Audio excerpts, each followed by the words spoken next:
चार धाम की यात्रा से पहले शुरू हुआ बवाल। यात्रियों की सीमित संख्या से बढ़ेगी सरकार की मुश्किलें। सरकार के फैसले के विरोध में उतरे व्यापारी, दे दी बड़ी चेतावनी। यात्रा से पहले बंद कर देंगे होटल और दुकानें। यात्रियों की संख्या सीमित करने का फैसला वापस ले सरकार।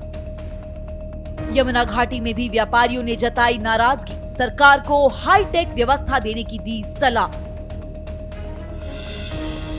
चार धाम की यात्रा शुरू होने में अब कुछ ही दिन बचे हैं।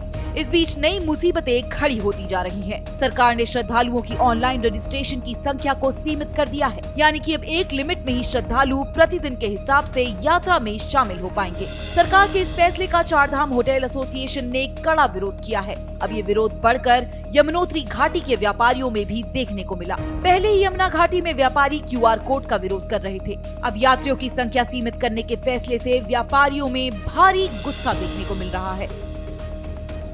व्यापारियों ने सरकार को खुली चेतावनी देते हुए कहा है कि अगर यात्रा शुरू होने से पहले सरकार अपना फैसला वापस नहीं लेती है तो हम कपाट खुलने से पहले ही अपनी सभी दुकानें और होटलों को बंद कर देंगे। आपको बता दें कि यमुनोत्री में रोजाना यात्री दर्शन और रुकने की सीमा को सरकार ने 9000 रखा है। व्यापारियों का कहना है कि यात्रियों की सीमित संख्या को समाप्त कर देना चाहिए। तो ये बताना चाहेंगे कि आपने जो चारों धामों में सीमित संख्या की है, भारतवर्ष के किसी भी धाम में सीमित संख्या नहीं है, ऑनलाइन पंजीकरण है।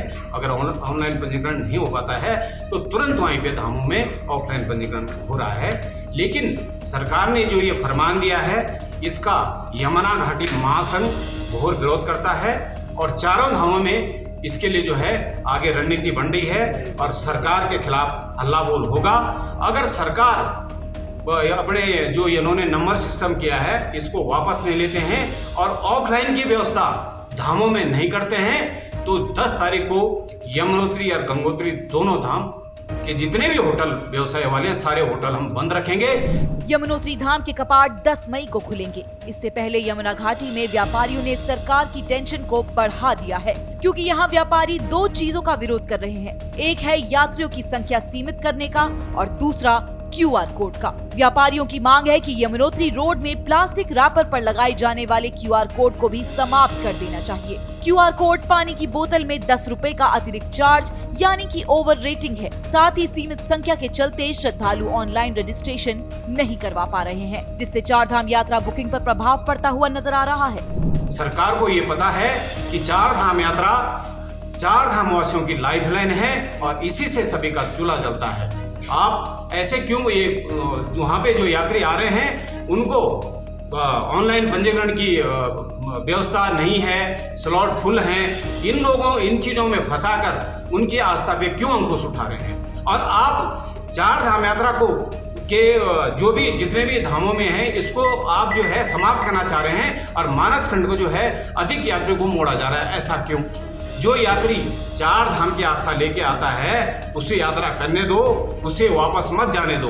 बड़ी आस्था लेके आ रहा है। बता दें कि सरकार के यात्रियों की संख्या सीमित करने के फैसले के बाद से व्यापारियों और होटल एसोसिएशन द्वारा इसका भारी विरोध किया जा रहा है। यमुनोत्री के लिए 9000 और गंगोत्री के लिए 11000 की संख्या निर्धारित की गई है। इसके अलावा केदारनाथ के लिए 18000 और बद्रीनाथ के लिए 20000 यात्रियों को सीमित किया गया है। सरकार ने ये फैसला इसलिए लिया था ताकि यात्रियों की एक साथ ज्यादा भीड़ न जमा हो सके, लेकिन अब सरकार को ही व्यापारियों की तरफ से इसका विरोध झेलना पड़ रहा है। अब देखना ये होगा कि यात्रा शुरू होने में कुछ ही दिन बचे हैं। ऐसे में सरकार अपना फैसला वापस लेती है या नहीं। श्रेष्ठ उत्तराखंड पर खबरों से जुड़े रहने के लिए चैनल को सब्सक्राइब करें, बेल आइकन दबाएं और देखते रहें श्रेष्ठ उत्तराखंड।